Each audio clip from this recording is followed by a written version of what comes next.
Hello mga amiga, good morning! So for today's video, iba na naman yung gagawin natin ng cake, which is full fondant cake. So yung cake na to ay order ng kaibigan ng asawa ko. Isa siyang seaman. So gagawa ako ng cake pang surprise dun sa fiancé niya.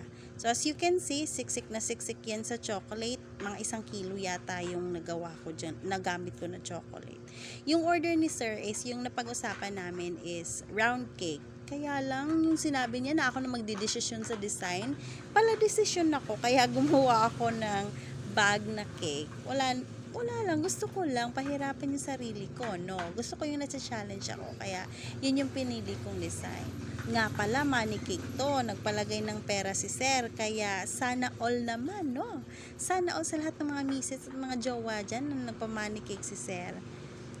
Yung laman ng cake sa kanila na yun, secret na yun. Kaya yan, naglagay ako ng flowers sa top niya para pag huhugutin siya, parang may bouquet lang sa bag na nakalagay, pero pag huhugutin mo pera pala. Ganun, parang ma-eme-eme lang.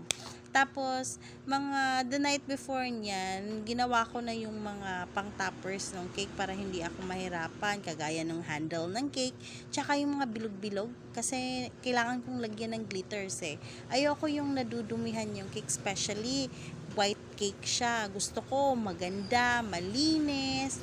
Ayoko yung madumi, ayoko yung nakikitang may parang mga anik-anik na nakikita dyan sa cake. Tapos yun, naglagay ako ng bulaklak dun sa gilid. Tapos nag-handpaint na ako ng happy birthday para special siya. Ayoko yung madaming kulay kasi white siya.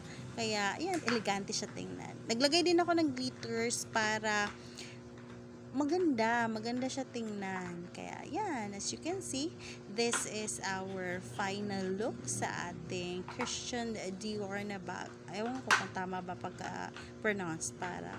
Basta, yun na yun. Thank you so much, sir, sa pag-order.